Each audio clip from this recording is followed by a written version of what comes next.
देखिए, डॉक्टर एसटीएसन साहब ही लड़ेंगे चुनाव और पार्टी का यही निर्देश आया है। ऐसे ही प्रदेश अध्यक्ष जी रामपुर का नामांकन कराने के बाद मुरादाबाद आएंगे, कलेक्ट्रेट यहाँ से सब लोग जाएंगे और उसके बाद तमाम स्थितियां साफ हो जाएंगी। किसी ने ये अफवाह उड़ाना शुरू कर दी कि डॉक्टर साहब का टिकट कैंसिल हो रहा है। रुचि वीरा जी को मैं 5 बार का पार्षद समाजवादी से, मैं नहीं जानता रुचि कौन है। रुचि वीरा का सवाल हर सियासी जमात में आस्तीन में सांप होते हैं जिन्होंने ये झूठी अफवाह फैलाकर डॉक्टर साहब का टिकट की अफवाहें फैलाई। लोकसभा 2024 की सबसे चर्चित सीट जो है वो इस समय उत्तर प्रदेश के मुरादाबाद की मानी जा रही है, और हो भी क्यों ना। समाजवादी पार्टी के मुखिया अखिलेश यादव ने एसटी हसन को अपना प्रत्याशी बनाया। एसटी हसन मौजूदा सांसद भी है। एसटी हसन ने जैसे ही नामांकन कराया तो शाम को खबर आई कि रुचि वीरा जो है वो समाजवादी पार्टी के कैंडिडेट है और वो 27 तारीख यानी कि आज वो अपना नामांकन कराएंगी। लेकिन इसी बीच रात में खबर ये हो जाती है कि समाजवादी पार्टी के नेता मुरादाबाद आ रहे हैं और कुछ बदलाव किया जा सकता है। लोगों का मानना यह है कि एक बार फिर सांसद डॉक्टर एसटी हसन को टिकट होगा और वही चुनाव लड़ेंगे। सांसद डॉक्टर एसटी हसन गठबंधन के प्रत्याशी हैं और यहाँ पर उनके आवास पर लोगों का जमावड़ा है, उनके समर्थक है, उनके चाहने वाले हैं, उनके वोटर हैं। उनसे मालूम करेंगे आखिर पूरा मामला क्या है, क्योंकि जैसे जैसे समय निकलता जा रहा है वैसे वैसे सरगर्मियां भी तेज होती जा रही हैं। असद कमाल साहब, क्या मामला है? टिकट होता है, कैंसिल हुआ नहीं है, दूसरे प्रत्याशी आ जाते हैं, वो कह रही है कि मैं भी अपना नामांकन कराऊंगी। पूरा मामला क्या है, आखिर बात क्या? ऐसा है, डॉक्टर साहब को टिकट फाइनल हो गया था और डॉक्टर साहब ने कल फाइल भी जमा की। एकदम रुचि शर्मा जी का, रुचा वेदा जी का, मतलब रुचि जी का, मतलब किसी ने ये अफवाह उड़ाना शुरू कर दी कि डॉक्टर साहब का टिकट कैंसिल हो रहा है। जब ये पता चला तो डॉक्टर साहब ने बात करी, ऊपर बात करी अपने राष्ट्रीय भैया जी से। उन्होंने ये कहा कि आप अपनी फाइल भरिए, ऐसा कुछ नहीं है। फिर ये बात तेजी से बढ़ती चली गई, बढ़ती चली गई, बढ़ती चली गई। जब ज्यादा बढ़ने लगी तो उस पर डॉक्टर साहब ने फिर फोन किया शाम में। तो शाम में ये कहा आपका ही टिकट है डॉक्टर साहब। भैया जी से बात हुई, अखिलेश जी से, उन्होंने कहा कि आप ही का टिकट है डॉक्टर साहब और आप बिल्कुल निश्चित रहिए। मैं कल अपने राष्ट्रीय सचिव जी को और सबको भेज रहा हूँ लेटर लेके।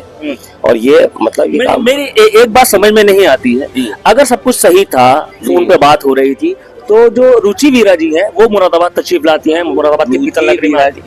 रुचि वीरा जी को मैं 5 बार का पार्षद समाजवादी से, मैं नहीं जानता रुचि कौन है, रुचि कौन है। दूसरी चीज वो ये नहीं जानता, पूर्व विधायक रह चुकी हैं, बिजनौर रह चुकी है ना। मुरादाबाद के तो उन्हें ये भी नहीं पता होगा ये किधर है, तहसील स्कूल किधर है, किसरौल किधर है।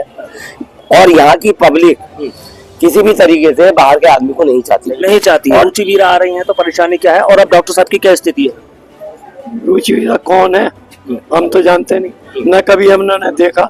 आज पहली दफे, मैं 80 साल का हो गया, पहली बार ये नाम सुनने हूँ। अच्छा। मैं एसटी हसन को जानता हूँ बचपन से, इस परिवार को जानता हूँ। ये परिवार वो परिवार है कि तमाम गरीबों की मदद करता है, गरीबों के साथ रहता है, गरीबों के साथ जुड़ा हुआ है। डॉक्टर साहब इतनी मदद करते हैं गरीबों की इलाज में, इसमें पूरा उत्तर प्रदेश में डॉक्टर साहब का नाम है।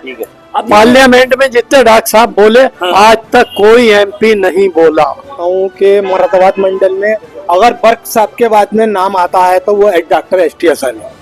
और पूरी समाजवादी पार्टी जो है डॉक्टर एसटी हसन के साथ में तन मन धन से साथ है।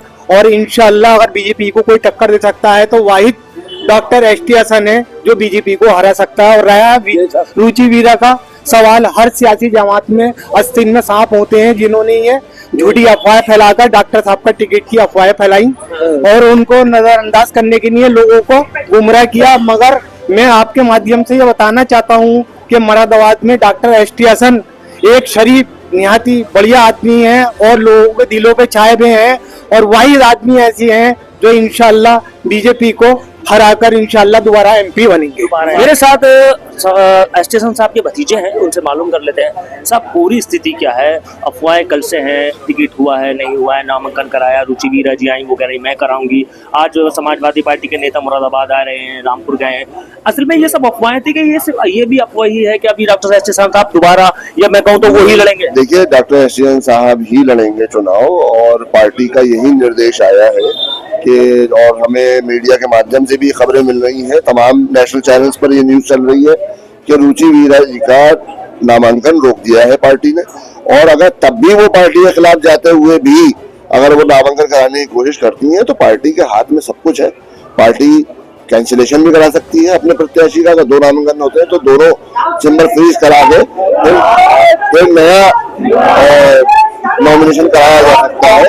ये कानून है और पार्टी के हाथ में सब कुछ है। जैसा पार्टी का निर्देश होगा, जो भी राष्ट्रीय अध्यक्ष जी का आदेश होगा, उस पर ही सब लोग उसको फॉलो करेंगे, वही सर्वोपरि होगा। अच्छा, तो एक चीज मैं और जानना चाहता हूँ, क्योंकि अभी जो सांसद डॉक्टर एस साहब, हमारी उनसे बात नहीं हुई है। मैं ये जानना चाहता हूँ, कल जब ये बात हो रही थी कि साहब आप अपना नॉमिनेशन रोक दीजिए या रुचि वीरा जी आ रही हैं, तो एस साहब ने क्या कुछ ऊपर नेताओं से बात की थी? क्या बात रही? देखिए, डॉक्टर साहब के लिए भी जो राष्ट्रीय अध्यक्ष जी का आदेश है वही सर्वोपरि है। ऊपर उनसे पूछा गया, लखनऊ में ही पूछा, अब उन्होंने कहा कि भाई अभी आप रुक जाइए, हम देखेंगे।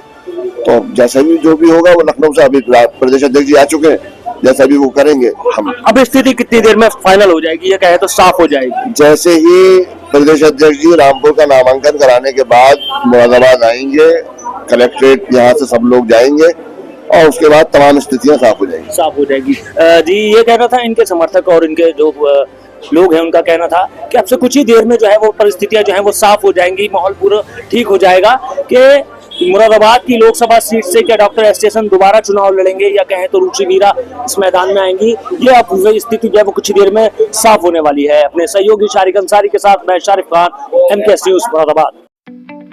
ताज़ा तरीन खबरों के लिए देखते रहें हमारा channel MKS news India. Channel को सब्सक्राइब करें, लाइक करें, बेल आइकन को दबाना ना भूलें।